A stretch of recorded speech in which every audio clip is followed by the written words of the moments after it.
Sie sind Concierge, 13 Jahre im Dienst. Ja, seit 13 Jahren. Meine Mutter war auch schon Concierge. Es ist mir sozusagen in die Wiege gelegt worden. Das ist in ganz Paris, ja. Es gibt kein Haus, ja, wo nicht eine Concierge wacht. Richtig. Jedes Haus hat seine eigene Concierge und die ist sozusagen die Seele, der Geist des Hauses.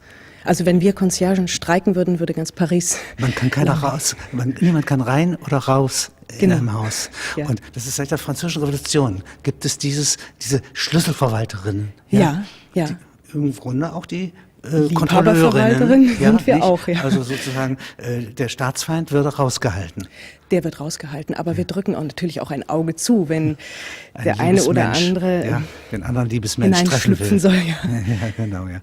Aber Geld nehmen Sie nicht, ja? Also das heißt, Sie sind unbestechlich. Oh nein, ich bin ganz und gar unbestechlich. Jetzt haben Sie Vermögen angelegt, ja, in russischen Staatsanleihen.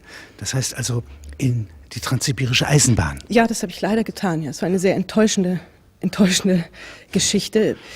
Inzwischen habe ich habe viel geweint darüber und mich auch sehr, sehr geärgert darüber. Ich habe all mein Erspartes, habe ich alles zusammengelegt, unter meinen Tisch gelegt, Jahr für Jahr gesammelt. Ich bin unbestechlich. Und dieses Geld, was ich über Jahre angesammelt habe, habe ich eben jetzt in die Transsibirische Eisenbahn investiert. Und jetzt kommt der Weltkrieg, die Revolution, ja, und die Sowjetunion zahlt nicht zurück. Es ist weg, als hätte es sich aufgelöst. Die Russen zahlen nicht zurück. Ich bin sehr, sehr, sehr böse über die Russen. Die Russen haben immerhin uns die Revolution nachgemacht. Ja? Ich als Concierge, als Pariser Concierge, ich bin Paris, ich bin Frankreich. Also ich bin die Revolution. Ich bin sozusagen die Mutter der russischen Revolution. Und ich werde von meinen eigenen Kindern betrogen und im Stich gelassen. Darüber bin ich sehr enttäuscht, muss ich sagen.